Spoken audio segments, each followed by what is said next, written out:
வணக்கம். இன்றைய தினமணி செய்தித்தாள்ல என்ன செய்திகள் இருக்கு அப்படின்னு சொல்லி பார்ப்போம். முதல்ல வந்து பார்த்தீங்கன்னா, இன்றைய திருக்குறள். திருக்குறள்ல என்ன சொல்லியிருக்காங்கன்னா, "ஆக்கம் அதர்வினாய்ச் செல்லும் அசைவிலா ஊக்கம் உடையான் உலை" அப்படின்னு சொல்லி குடுத்திருக்காங்க. சோர்வு இல்லாத ஊக்கம் உடையவனிடத்தில் ஆக்கமானது தானே அவன் உள்ள இடத்திற்கு வழி கேட்டுக்கொண்டு போய் சேரும் சொல்லி சொல்றாங்க. வள்ளுவர் என்ன சொல்றாரு அப்படின்னு சொல்லி பார்த்தீங்கன்னா, நம்ம ஒரு விஷயத்த பண்றப்ப சோர்வு அப்படிங்கிறது இருக்கக்கூடாது. அப்படி சோர்வு மட்டும் நம்மகிட்ட இல்லாம இருந்துச்சு அப்படின்னா, ஆக்கம் அப்படிங்கிறது வழிய கேட்டுக்கொண்டு நம்மகிட்ட வந்து கண்டிப்பா வந்து சேர்ந்துரும் அப்படிங்கிறத உணர்த்த வராரு. சரியா? திருக்குறள் எண் 594 அதிகாரம் ஊக்கம் உடைமை அப்படிங்கிற அதிகாரத்துல.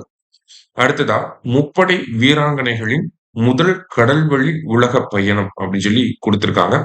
சோ இத பத்தி தெரிஞ்சுக்கிறதுக்கு முன்னாடி இதோடைய பேக்கிரவுண்டையும் நம்ம தெரிஞ்சுக்கணும். அதாவது பொதுவா பார்த்தீங்கன்னா, இந்த மாதிரியான சர்க்கம் நேவிகேஷன் ட்ரிப் எல்லாத்தையுமே யார் எடுப்பாங்கன்னா, நேவி தான் பண்ணுவாங்க. சரியா? அதாவது கப்பல் மூலியமா இந்த மாரி ஒரு கப்பல் மூலியமா அப்படியே உலகத்த சுத்தி வருவாங்க. சரியா? அதான் நம்ம சர்க்கம் நேவிகேஷன் அப்படின்னு இங்கிலீஷ்ல சொல்லுவோம். சோ அந்த நேவில இருக்கக்கூடிய விமன் நேவி ஆபிசர்ஸ் அவங்க தான் வந்து பண்ணுவாங்க. சரியா? அதுக்கு வந்து நவிகா சாகர் பரிக்ரமா அப்படின்னு சொல்லி பேரு. நவிகா சாகர் பரிக்ரமா அப்படிங்கிறது தான் அதோட பேரு. அவங்க என்ன கப்பல் எடுத்துட்டு போவாங்க அப்படின்னா, ஐஎன்எஸ்வி தாரிணி அப்படிங்கிற கப்பல். முதல்ல 2017, 18ல நடந்திருக்கும். அதுக்கப்புறமா போன 2023, 24ல கூட ஐஎன்எஸ் தாரிணி 2.0 அந்த விகாஸ் சாகர் பரிக்ரமா 2.0 அப்படிங்கிறது போன வருஷம் ஸ்டார்ட் ஆயிரும். சரிங்களா? இது ஒரு பக்கம் போய்க்கிட்டு இருக்கப்ப, இது எல்லாமே ஃபுல்லா நேவில இருக்கக்கூடிய பெண்கள மட்டுமே வச்சு. ஓகேவா?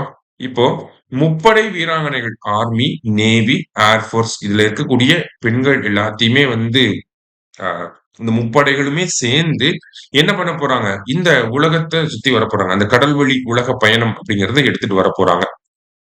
சோ அந்த திட்டத்துக்கு என்ன பேர் வச்சிருக்காங்க அப்படின்னா, சமுத்திர பிரதக்ஷிணா அப்படின்னு சொல்லி பேர் வச்சிருக்காங்க. முக்கியமான ஒரு விஷயம். ஓகே, பேர் ஞாபகம் வச்சுக்கோங்க.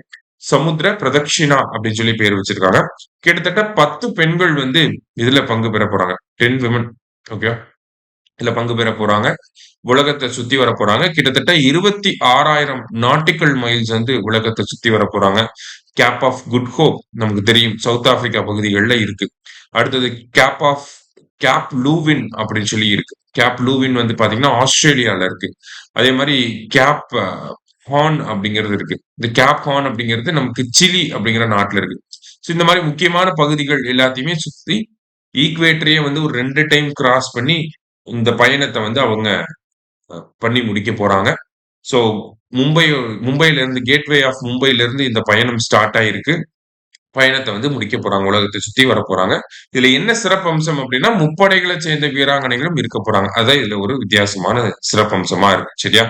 அதே மாரி இதோட பேரு, ஃபேக்சுவல் டேட்டா எல்லாத்தையுமே நம்ம அந்த இடத்துல டிஸ்கஸ் பண்ணியிருக்கோம். அது எல்லாத்தையுமே நோட் பண்ணி வச்சுக்கோங்க. ஓகேவா? சோ இதுல வேற என்ன தெரிஞ்சுக்கணும் அப்படின்னு சொல்லி பார்த்தீங்கன்னா, இவங்க போகக்கூடிய அந்த சர்க்கம் நேவிகேஷன எந்த கப்பல்ல எடுத்துட்டு போறாங்க அப்படிங்கிறதும் இருக்கு. ஓகேவா? சோ அதோட பேர் வந்து பார்த்தீங்கன்னா, ஐஏஎஸ்வி திரிவேணி அப்படின்னு சொல்லி சொல்லுவாங்க. ஐஏஎஸ்வி அப்படின்னா இந்தியன் ஆர்மி செயிலிங் வெசல். அதோட பேர் என்னன்னா திரிவேணி. ஜஸ்ட் திரிவேணி அப்படிங்கிறத ஞாபகம் வச்சுக்கோங்க. சரியா? சோ இன்றைய செய்தித்தாள்ல இருந்து முக்கிய செய்திய பார்த்திருக்கோம். நன்றி. சுரேஷ் ஐஏஎஸ் அகாடமி வெற்றியின் முகவரி.